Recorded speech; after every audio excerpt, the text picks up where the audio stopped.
कहीं उदास ना हो, निराश ना हो, क्योंकि भगवान मंगल विधान कर रहे हैं, तो वो दुख सहज में भोग कर आप आगे बढ़ जाएंगे।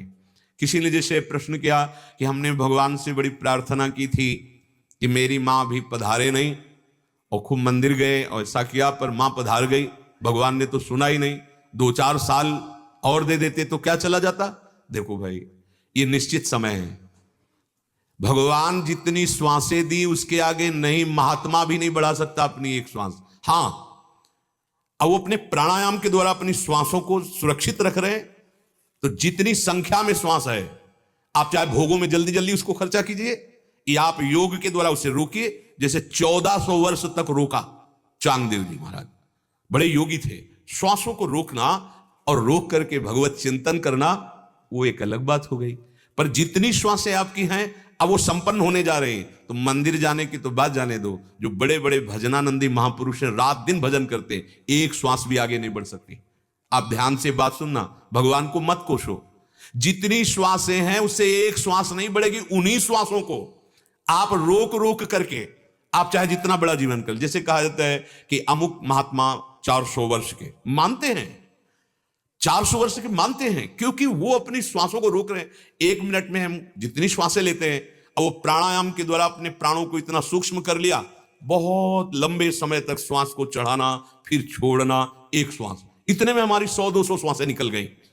वो अगर आयु बढ़ रही है तो उनकी तपस्या से नहीं, प्राण वायु का संयमन करने से। प्राण वायु को उन्होंने रोका है, अपनी श्वासों को सुरक्षित रखा है, नहीं तो एक श्वास किसी की भी नहीं बढ़ सकती। अगर हमारा मरण का आखिरी श्वास है, तो तुम भोग लगाने की बात या मंदिर जाने की बात, तुम्हारे पास यदि त्रिभुवन की राज्य लक्ष्मी हो और आप दें कि एक श्वास बढ़ा दो, तो नहीं बढ़ेगी। इतना कीमती तुम्हारा जीवन है, तो तुम श्रद्धा ना करो तो नानात्व में फंसते हुए और दुर्गति को प्राप्त होगी, और श्रद्धा करोगे तो तुम्हें ज्ञान प्राप्त हो जाएगा। अरे जाना है भाई, चिल्ला चिल्ला के कहते हैं, गर्भ में ही प्राण निकल जाते हैं, बाहर निकल जाते हैं, यौवन अवस्था में निकल जाते हैं। इसके लिए प्रार्थना काम नहीं करेगी कि हमें अब आखिरी श्वास है और अभी तक नहीं कुछ बना पाए। अब क्या बना पाओगे, पक्की बात समझ लो। इसीलिए सावधान हो जाओ, तुम्हारा जीवन बड़ा संकटपूर्ण जीवन है। मानो दे यद्यपि दुर्लभ है, पर क्षण भंगुर रहा, किसी भी क्षण नष्ट हो सकता है। आप ये ना सोचे कि हम मंदिर गए, प्रार्थना की तो श्वासें, अगर हैं श्वासें तो रुकते रुकते भी आगे बढ़ जाएंगी, और नहीं है तो चलते चलते रुक जाएंगी, कोई नहीं इनको बचा सकता। श्वासें बिल्कुल गिनती की हैं, एक भी श्वास नहीं बढ़ सकती, विश्वास मानिए। और बात, आप छोटी छोटी बातों में कामना करके भगवान को, आपकी कामना पूर्ति नहीं हुई तो उपहास नहीं करवा रहे आप अपने भगवान का। आप कैसे हैं, हम कोई पद गा रहे हैं या कोई चालीसा गा रहे हैं या कोई स्तोत्र गा रहे हैं कि ये काम हो ही जाना चाहिए, और अगर नहीं हुआ तो क्या आपके अंदर आस्तिकता की जो नींव है वो हिल नहीं जाएगी? क्या आपके अंदर नकारात्मक भाव भगवान के प्रति नहीं आ जाएंगे? ये समझने के लिए बुद्धि योग चाहिए। यहां श्री भगवान कह रहे कि जो फल का हेतु बनाने वाले अत्यंत दीन हो जाते हैं। यहां श्री भगवान कह रहे कि जो फल का हेतु बनाने वाले अत्यंत दीन हो जाते हैं। यहां दीन वो भक्ति वाली दैन्यता नहीं, यहां मूढ़ता वाली दैन्यता है। अब हम सोच रहे हैं कि ये काम बन जाए, अब अगर वो काम नहीं बना, हम सब मिलकर के कोई पाठ करते हैं उस काम के लिए, अब क्या होगा? उपहास ही तो करवा रहे हैं। एक लौकिक तुच्छ कार्य के लिए हम हजारों लोग बैठ करके पाठ कर रहे हैं, और वो पूर्ण नहीं हुआ, क्योंकि भगवान ने उस विधान को देखा है कि पूर्ण करना ठीक नहीं। हमें ये मानना है, तुम्हारी बुद्धि क्या निर्णय करे तुम जानो। हमारे प्रभु का उपहास, हमारे प्रभु की अवहेलना, ये ठीक नहीं है। हम अपने कल्याण के लिए, अपने सतमार्ग के लिए और भगवत प्रसन्नता को जानने के लिए साधना करते हैं। माया की कामनाओं में फंस करके हम अपने आराध्य देव को, हमें अच्छा नहीं लगता। अगर हम कष्ट में हैं तो हम राधा नहीं बोलेंगे मुख से, हृदय से बोलेंगे हाँ राधा, हम नहीं बोलेंगे। हम भाव में आएंगे तो बोलेंगे राधा। देखो समझना होगा, ये प्रारब्ध भोग है, जोई जोई प्यारो करे सोई मोहि भावे। और लौकिक क्रियाओं में हम अभ्यास करते हैं, लौकिक क्रियाओं की प्रवीणता उनकी कृपा से प्राप्त बुद्धि से हम प्राप्त करते हैं। छोटी छोटी बातों को, छोटी छोटी व्यर्थ की कामनाओं को प्रभु के आगे रखते हैं, और जब नहीं पूर्ण होती तो अश्रद्धा हो जाती है। बिल्कुल ठीक नहीं। भगवान कह रहे हैं योग को समझो। और भगवान की अवतार लीला को जब गाया जाता है तो क्या भगवान अवतरित हुए तो उनको दुख नहीं पड़ा क्या? समस्याएं नहीं आई क्या? तो आपका ये मृत्यु लोक में जन्म हुआ है तो समस्याओं से लड़ने के लिए हुआ है। अब छोटी छोटी बातें आप प्रभु के, जब कभी ऐसी बातें आती तो हमें दुख होता है हृदय में, क्योंकि आपके अंदर अश्रद्धा हो जाएगी। वही कर्तव्य कर्म केवल करो आप, जो आपको करना है, परिणाम भगवान के ऊपर छोड़ दो, बड़ा मंगल होता है परिणाम हमारी। अब हमें जो अब किसानी करनी है, अब हम बैठ गए और हम कोई पाठ करें कि भगवान हल चल जाए, बीज बिना बोए जग जाए, ये या तो उच्च कोटि की इतनी अविनाशी स्थिति हो आपकी तो हो जाएगा, कर तुम अकर तुम अन्यथा कर तुम। अरे हमको जो कर्तव्य कर्म मिला है, हम बढ़िया खेती तैयार करें, बढ़िया बीज बोए, उसकी रक्षा करें, फसल हो जाएगी। हाँ, भगवान के आश्रित हैं हम, लेकिन हम छोटी छोटी कामनाएं अगर करेंगे तो हमारे अश्रद्धा हो जाएगी। उपहास करते हैं फिर लोग, क्या हुआ तुम्हारे हवन करने से, क्या हुआ, तो कहां गया तुम्हारा भगवान, उपहास करते हैं। ये भगवत भक्ति अविद्या का नाश करने के लिए है, दुखों का नाश करने के लिए है, भगवान की प्राप्ति के लिए है।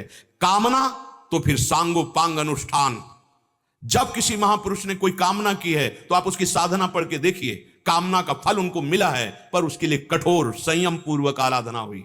भगवान का विधान कामनाओं के लिए वैदिक सिद्धांतों से भरा पड़ा है, आप स्वीकार करें? नहीं, उस सिद्धांत भी स्वीकार नहीं, आचरण भी पवित्र नहीं, जो कामना का अनुष्ठान का स्वरूप है वो अनुष्ठान भी नहीं। बस थोड़ी हम जैसे पाठ आदि के फिर उपहास लोग करते हैं, क्या कहां गया तुम्हारा भगवान। हमारे कानों में चुभती फिर बात कि हम अपने भगवान को, अपनी उपासना को, अपनी भक्ति को क्या समझे हुए हैं। इन छोटी छोटी क्रियाओं के लिए, लौकिक बातों के लिए भगवान का प्रयोग करते हैं। ये हो जाए, ये हो जाए, मांग के ऊपर मांग, मांग के ऊपर मांग। भजन एक मिनट भी मन प्रभु में लगाने की सामर्थ्य नहीं है, थोड़ा भी प्रियता प्रभु से नहीं है, बस केवल कामनाओं की पूर्ति के लिए। भगवान कह रहे हैं कि कृपणा फल हेतवः। ये जन बहुत ही मतलब दैन्य का तात्पर्य होता है बहुत ही मूढ़ता छाई हुई है। देखो कितना उपहास होता है, लाखों के बीच में उपहास होता है कि हम कोई पाठ कर रहे हैं सब मिलकर के कि ऐसा कार्य हो जाए, अब वो कार्य नहीं हुआ तो अब उपहास का पात्र नहीं हुआ। कि अब हम ये अपने आराध्य देव का ये पाठ कर रहे थे, इतने लोग मिलकर, नहीं हुआ तो कोई निष्ठावान टिकेगा नहीं, श्रद्धा हो जाएगी कि शायद इसका फल नहीं है। नहीं, वो अमोघ है। सत्य वस्तु कभी व्यर्थ नहीं जाती है, पर उसको तुम व्यर्थ असत्य क्रियाओं में तौलने लगे तो कृपणा फल हेतवः। सकाम भाव से कर्म करने वाला सदैव दुखी ही होता है। अब हम सब सकाम भाव से ही लगे, देख लीजिए, बड़े भाग्यशाली है जो सत्संग के प्रभाव से फल में समता ले आए हैं। अगर लाभ मिला तो जय श्री हरि, अगर हानि भी हो गई तो जय श्री हरि, क्योंकि हानि हमारी हानि कर नहीं पाएगी। नाम चल रहा है, प्रभु के आश्रित है, बड़ा छुपा के अपनी भक्ति को ऐसे प्रदर्शन में मत लाओ, नहीं तो उपहास होता है, बहुत बुरी तरह से उपहास होता है। जाओ ये हो जाएगा, अब होना ही चाहिए। अगर कह दिया जबान से कि ये हो जाएगा तो फिर होना चाहिए, आप कुछ नहीं पलट सकता। अब इतनी जितेंद्रियता, इतनी पवित्रता, इतनी तपस्या, इतनी सामर्थ्य, अब भगवान को भी वही करना होगा, वही होना, तब तो बोले, और नहीं तो चुप रहे, उपहास ना करवावे अपनी भक्ति का। अपने एक है कि इतना अभ्यास में प्रवीण है कि अभ्यास के द्वारा वो लाभ पर अपना अधिकार कर रहा है। हम है कि हवन कर रहे हैं, उसके अभ्यास की जरूरत है। इस समय हवन की जरूरत नहीं है, हवन की जरूरत है भगवान को प्रसन्न करने के लिए, वो मुस्कुराए और हमारी अविद्या का नाश हो और मायाकृत इस जाल से हम मुक्त हो। हम कहां की बात कहां लगा देते हैं, अभ्यास वहां चाहिए, वहां ये उपहास मत किया जाए अपनी भक्ति। प्राय ऐसा फिर वो निरादर होता है, तुमने पाठ किया सब मिलके, क्या मिला तुम्हें? अब वो नास्तिकता और पुष्ट हो रही है, कैसे बतावें। श्री भगवान कह रहे हैं ये सकाम भाव अत्यंत निकृष्ट है, ये परिणाम में दुखी और नास्तिकता ही पैदा करता है, क्योंकि अनुष्ठान नहीं है। करदम जी को आदेश हुआ सृष्टि रचना करो, उन्होंने कहा कि इसके लिए तो हमें पत्नी चाहिए, और कौन पत्नी बनेगा अब हमें पता नहीं है, और हम किसी के पास याचना करने जाएंगे नहीं। एकांत होकर के 10,000 वर्ष तक तपस्या की, भगवान प्रकट हुए और कहा आदि सम्राट महाराज मनु अपनी पुत्री देहूति को लेकर के परसों आएंगे और आपको पाणी ग्रहण करा दे। अगर हमें चाहिए भी तो फिर इस कोटि से चाहिए, अनुष्ठान ऐसे 10,000 वर्ष तक उन्होंने, अब अपनी तो आयु ही 80-70 है, अरे तो 10 दिन तो अनुष्ठान संयम से हो जाए किसी कामना की पूर्ति के लिए। केवल ऐसा नहीं है कि आप थोड़ा सा और फिर मनमानी आचरण, कभी ऐसा नहीं हुआ। कितने वर्ष तक ब्रह्मचर्य रह करके कश्यप जी ने जब पुत्र उत्पत्ति की तो भगवान के परम वाहन गरुण जी महाराज प्रकट हुए, सूर्य के सारथी अरुण जी, 2 पुत्र प्रकट हुए विंतादि से, गरुण और अरुण, तपस्या और भजन, तप संतान, तो ऐसे महान प्रकट हो। हमारी हालत क्या है? धर्म को हम जानते नहीं हैं, भजन का स्वरूप क्या है, केवल हम अपनी कामनाओं की पूर्ति के लिए थोड़ा सा, और हमारे सर्वज्ञ भगवान अगर, तो फिर आपको अपने आराध्य देव का उपहास कराना, ये अच्छा नहीं है। सच्ची भक्ति का स्वरूप यही है कि बड़े से बड़े कष्ट में हम आह कह सकते हैं, राधा नहीं बोलेंगे, नहीं बोलेंगे। आपने हमें जो ये दिया है महान प्रसाद, आजीवन इसको हंसते हुए सहेंगे और अंदर अंदर आपकी मुस्कुराहट देखना चाहेंगे, बस इसके लिए राधा नहीं बोलेंगे कि हाय मैं बहुत कष्ट में हूं राधा, या ये विपत्ति दूर कर दो राधा, नहीं। इससे लड़ने की सामर्थ्य अपने आप हमें प्राप्त हो जाएगी। और सच्ची मानना, जब ऐसी निष्ठा में आओगे तो ब्याज में ये सब खत्म हो जाएंगे। ये जितने दुख देने वाले कर्म हैं, मूल तो प्यारी जू और प्यारे जू का प्रेम प्राप्त होगा। ये सकामता हमारी दुर्गति किए दे रही है, और सब सकामता के बिना एक कदम नहीं चलना चाहते। यही हमारे बंधन का हेतु है। सच्ची मानो आपको कुछ नहीं चाहिए, आप ऐसे महान हैं अंदर से। आपका जो स्वरूप है कैसे बतावे, क्योंकि वाणी का विषय नहीं। ये शरीर की आसक्ति के कारण ही हम कामनाओं के जाल में फंस गए। इसी जाल से बचने के लिए मानव देह और सत्संग मिला है। ये भक्ति, ये ज्ञान, ये योग के मार्ग, इनसे बचने के लिए है, और हम प्रयोग करना चाहते हैं इसी में और फंसने के लिए। कैसे सर्वज्ञ भगवान आपको फंसने देंगे यदि आप वाणी से भी बोल चुके हैं कि मैं आपका आश्रय लेता हूं? ये माया के दलदल में और आपको ढकेल देंगे, वो सर्वज्ञ आपको ढकेल देंगे। जब नहीं तो फिर आपकी मांगी हुई बात पूरी नहीं होगी, नहीं पूरी होगी तो आपकी अश्रद्धा हो जाएगी। इसलिए कह रहे कृपणा फल हेतवा। ये बहुत समझने का विषय है। हम लोग इसी में प्रायः प्रश्नों में यही आता है, भगवान ने ऐसा क्यों नहीं किया, भगवान ने उसको क्यों नहीं बचा लिया, भगवान ने उसको क्यों। 3 लीलाएं वो अपने आप में कर रहे हैं। आप अपने आप को जान जाओ, आप कोई और नहीं है। सृजन करना, पालन करना, संहार करना, और तीनों बराबर होंगी, बराबर। न तुम्हारा अनुष्ठान रोक पाएगा, न किसी का अनुष्ठान। आज तक इतने महापुरुष हुए, रात्रि को नहीं रोक पाए कि दिन के बाद रात्रि आए ही ना। जो प्रकृति का नियम है, वो परमात्मा के द्वारा कानून बनाया हुआ है, वो भी अपने कानून की रक्षा करता है। जैसे भारतीय संविधान है, तो जहां से बड़े बड़े पद में विराजमान है, अगर उस कानून के अंतर्गत गलती हो जाए तो स्वयं स्वीकार करेंगे। ऐसे ही प्रकृति का कानून है। यहां सृजन होता है, पालन होता है, संहार होता है, रूप कोई भी हो। आपके रोने धोने से, आपके अनुष्ठान से कोई फर्क नहीं पड़ने वाला। हाँ, आप भक्ति का अनुष्ठान, ज्ञान का अनुष्ठान, इन त्रिगुण माया से बचने के लिए निकल जाओगे। अब आपने मंदिर गए, प्रार्थना की, आपका शुभ लागू हो गया, काम बन गया, बोले भगवान है, भगवान ने हमारी कामना पूर्ति की। और अगली बार सब में भगवान, बहुत समझो, बिजली का पावर जैसे सब यंत्रों में, ऐसे सब में भगवान। जो विनाश कर रहा है वो भगवान की शक्ति है उसमें, जो पालन कर रहा है वो भगवान की शक्ति से पालन हो रहा है, जो सृजन हो रहा है वो भगवान की शक्ति से हो रहा है। तुम अल्प बुद्धि हो, सीमा में बांध लिया मैं मोर तैतुर, तो एक पालन कर रहा है तो जय हो, और एक विनाश कर रहा है तो उसके। हाँ ठीक है, व्यवहार काल में ऐसा होगा, वो तो धर्म का पालन करने वाले अधर्म का विरोध करते ही हैं। पर आंतरिक मूल बात, अगर छाती से धर्म प्रकट हुआ है तो सरकार की पीठ से अधर्म प्रकट हुआ है। पावर दोनों को वहीं से मिल रहा है, और वो ये बात समझना बड़ा कठिन है। आप शास्त्र पढ़ के देखो, यहां से हृदय से भगवान के धर्म का प्रादुर्भाव होता है, तो पीठ से भगवान के। और आप किधर हो? पीठ की तरफ। भगवान के सन्मुख होगे तो धर्म में आचरण हो जाएंगे, और भगवान से विमुख होगे तो अधर्म में आचरण। अधर्म का परिणाम रचा हुआ है नरक और दुख आदि, नाना प्रकार की चिंता, भय आदि। ये सकाम भाव अगर आप छोड़ पावे तो बहुत जल्दी काम बन जाए। कोई परेशानी छोड़ने में नहीं। हम जो कर्म कर रहे हैं उसे भगवान को समर्पित करके फल भगवान पर छोड़ दें। जे विधि हो ये नाथ हित मोरा, करो सुबेग दास में। इसमें क्या परेशानी है? और सच्ची हम मांगना नहीं जानते हैं। अगर हमें मांगने की बात आवे ना, तो जैसे एक गरीब आदमी किसी चक्रवर्ती सम्राट के सामने जाए और कह दे मांगो आज मैं तुम्हें दे दूंगा, तो उसकी सोच ही इतनी है कि वो 4 गाय 1 भैंस है, उसका अगर साल भर का चारा मिल जाए और परिवार के लिए भोजन मिल जाए, 1 लाख रुपया मिल जाए, वो बहुत, जब इतना सोचेगा तब इतना ही मांग सकता है।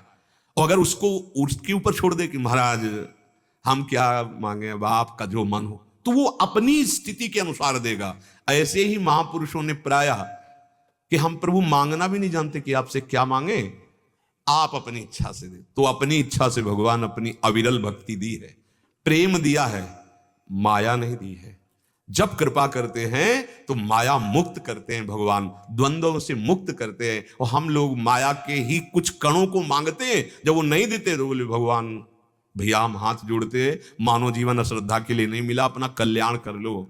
ये पाठ, ये नाम जप, ये हवन, ये भगवत प्राप्ति के लिए है, इसका प्रयोग इधर मत करो। पहले से ही हम इतना फंसे हैं वासनाओं में और आश्रय मिला है अब कृपा से। अगर हम उन वासनाओं से तौलेंगे इस भक्ति मार्ग को, ज्ञान मार्ग को। प्रश्न करते हैं कि पाप करते हुए देखा गया, पूरा जीवन पाप किया, कोई कष्ट नहीं, और यहां भजन करते हैं, कदम कदम पे दुख आ रहा है। ये क्या है? बड़े आराम से वो चैन से मरता है। ये भाई लंबा है सफर, उसका लंबा है सफर, पता नहीं अभी कितने कल्प भटकना पड़ेगा।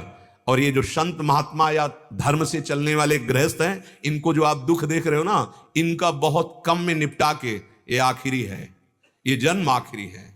अब अपने प्रभु से मिलन का, बहुत जन्म से तड़पे हैं, दरस बिन दुखन लागे नयन, अब अवसर मिला है। तो ये जो कष्ट पे कष्ट दिखाई दे रहा है, ये बहुत जल्दी पूरा हिसाब बहुत थोड़े में और साफ कानून के अनुसार भी कि हाँ भोग मिल गया, 100 का 1 में निपटा देंगे भगवान। देखो ना बड़े बड़े महापुरुषों, ये कष्ट ये कष्ट ये और वो पापाचरण कर रहा है, धर्माचरण कर रहा है, पूरे जीवन में आखिरी में ऐसे सहज में मर गया, कोई सड़न नहीं, कोई परेशानी नहीं। इसका मतलब नहीं है कि ये वर्तमान की, अब जो फसल उसने की बहुत जन्म काटना है, और अब ये जा रहा है अपने प्रभु के धाम को, ये मलिन शरीर फटाफट भोग रहा है और बड़े हिसाब को थोड़े थोड़े में। तो ये अज्ञान के कारण, ना जानने के कारण कहते हैं कि ऐसा क्या भगवान का निर्णय है ऐसा कि पापाचरण कर रहा है बड़ा सुखी दिखाई दे रहा है, धर्म से चल रहा है बड़ा दुखी दिखाई। ऐसा नहीं, अज्ञान की बुद्धि से मत नापो। संपूर्ण कर्म तुम्हें बांध ही रहे हैं, जो भी तुम कर रहे हो, जो भी तुम कर रहे हो, जैसी तरिवंश नरक गति दुर्भरी, यम द्वारे कटियत नक छीके। मतलब यहां 1 सेकेंड भी जो क्रिया कर रहे हो बिना फल दिए नहीं जाएगा। अगर आप होश में नहीं हो तो आपकी हर क्रिया शास्त्र विरुद्ध हो जाएगी, क्योंकि मन और इंद्रियां केवल ये माया से आकर्षित होकर अधर्माचरण की प्रियता रखती हैं, अपवित्र हो चुकी हैं। इनको वही अच्छा लगेगा जो निषेध किया गया है, वही खाना पीना, वही आचरण अच्छा लगेगा, फिर हमारा मार्ग बिगड़ जाएगा। तो क्या करें? भगवान कह रहे हैं योग, बुद्धि योग। अगर हर कर्म हम भगवान को समर्पित करने की भावना करें, क्योंकि समता को समझना बड़ा कठिन है, हर कर्म भगवान को, तो हमारे अंदर डर पैदा होने लगेगा। जो डर गया वो बच गया। समाज का डर, कानून का डर, शास्त्र का डर, भगवान का डर, इनमें से कोई भी डर अगर हमारे अंदर आ गया तो हम बच जाएंगे पापाचरण करने से। लेकिन ऐसी मलिन बुद्धि हो गई कि ना तो भगवान का डर रह गया है, न शास्त्र का डर रह गया है, समाज का भी डर नहीं रह गया, कानून का भी डर नहीं रह गया, मनमानी आचरण करते चले जा रहे। यही बंधन, यही दुर्गति। डर आ जाए, बड़े भाग्यशाली जिनको डर आने लगा। समाज क्या कहेगा? अगर ऐसा किया तो आजीवन कारावास हो सकता है, मृत्युदंड हो सकता है। अगर ऐसा किया तो भगवान देख रहा है, हमारी दुर्गति हो जाएगी। शास्त्र में लिखा है ऐसा नहीं करना चाहिए। अगर डर आ जाए तो हम सुधरना शुरू कर दें। पर मलिन हृदय ऐसा इधर डर रहित हो रहा है और प्रभु की तरफ चलने में डर लग रहा है, उल्टा। कर्मों का परिणाम जन्म मरण, नाना प्रकार के दुख, चिंता। अब उद्धरे कि वो गलती हमसे, बिल्कुल सहज है भगवत प्राप्ति का। कोई कर्म बंधन आपको बांध नहीं पाएगा। बीच बीच में आपको स्मरण हो, राधा राधा राधा। एक बार कहा था कि 5 मिनट में एक बार राधा बोल दो, 5 मिनट में एक बार, बहुत सहज है। 5 मिनट में एक बार बोलना है राधा, 4 मिनट के लिए आप बिल्कुल फ्री।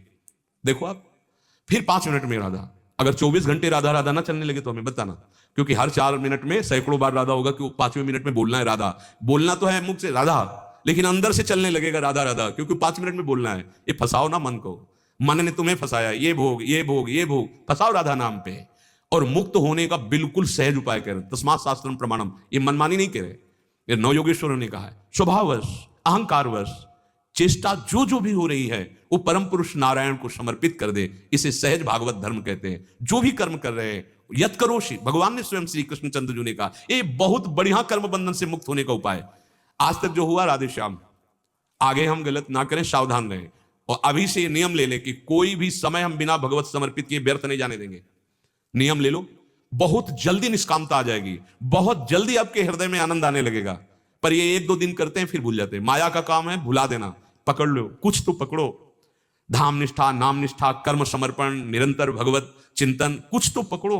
या 4 दिन करते हैं फिर भूल जाते हैं। एक दिन 20 माला, दूसरे दिन 2 माला, फिर 2 दिन 1 भी माला, ऐसे नहीं चलता। अगर हम 2 माला तो 2 माला हम बढ़ाते चले जाएंगे, फिर आगे घटना नहीं चाहिए। हम लोग ऐसे प्रमादी हैं कि आज सुनेंगे, आज से समझ में आ गया, हाँ कर्म समर्पण करेंगे, और 2 दिन 3 दिन बाद फिर वही चलने लगा, भूल गए। ये अपना कल्याण करना है। बुद्धौ शरण मनविच्छ, समता जब बुद्धि में आ जाती है तो वास्तविक शरणागति हो जाती है।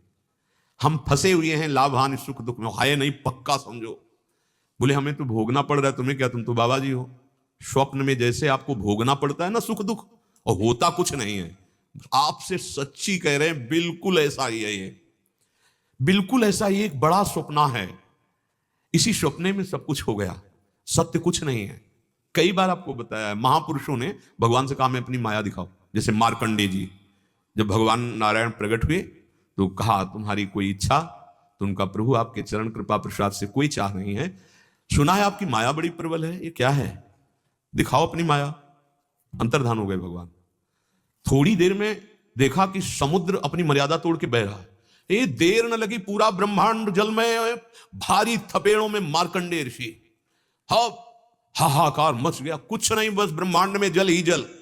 और क्या क्या आप पढ़ करके भागवत में देखिए, बड़ा जब विकल हुए एकदम, तो उस महान जलराशि में बटवृक्ष और उसमें पत्ते पर गोविंद, बाल गोविंद, क्या करार विंदेर पनार विंदम मुखार विंदे विनिवेशयंतम वटस्य पत्रस्य पुटे शयानम बालम मुकुंदम मनस। भगवान अपने अंगूठे को ऐसे मुख में लिए, ऐसे ये थोड़ी शांति मिली क्योंकि भगवत दर्शन हो रहे। पर फिर अचानक इतनी लहरें, मुस्कुरा दिया भगवान, उनके मुख में उदर में गए वो, फिर वहां सब वही ब्रह्मांड, वही प्रलय, बहुत वर्णन। इसके बाद जब त्राहिमाम प्रभु बचाओ, तो आंख खुली तो कुशासन में बैठे अपने आश्रम में, एक बूंद पानी नहीं, महाप्रलय हो गई जल की, और एक बूंद पानी नहीं। और ये देखा बहुत कल्प व्यतीत हो गए, और 2 घड़ी में 48 मिनट में बहुत कल्प बीते।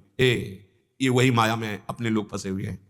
कोई नहीं है, न मैं न तू, न मेरा न तेरा, या मैं ही मैं है या तू ही तू है। ये द्वैत, ये भेद नहीं है, ये स्वप्न चल रहा है।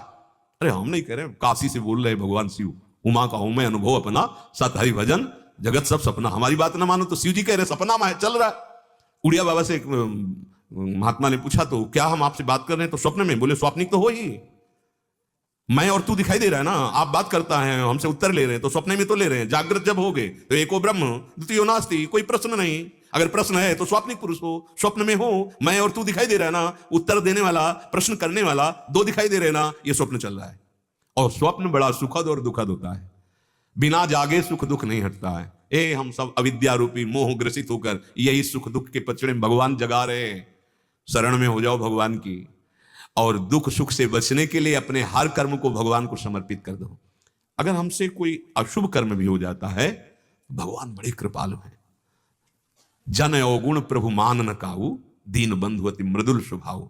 बच जाओगे नहीं, अवश्य में भोक्तव्यम कृतम कर्म शुभाशुभम। जैसे आग में चंदन डालो, लोहा डालो, बिष्ठा पड़ जाए तो आग अपना ही स्वरूप दे देती है। यद्यप तीनों अलग अलग हैं, चंदन सौरभ परम पवित्र, लोहा एकदम घन और वो निकृष्ट, लेकिन आग तीनों को स्वरूप दे देती है अपना। उनका नाम रूप हटा करके आग कर देती है। चंदन भी आग बन जाता है, लोहा भी आग में हो जाता है, और विष्ठा भी आग में हो जाता है। हमारी सत असत भावनाएं सब परम पावन हो जाएंगी यदि हम भगवान की शरण में होकर फल के हेतु ना बने।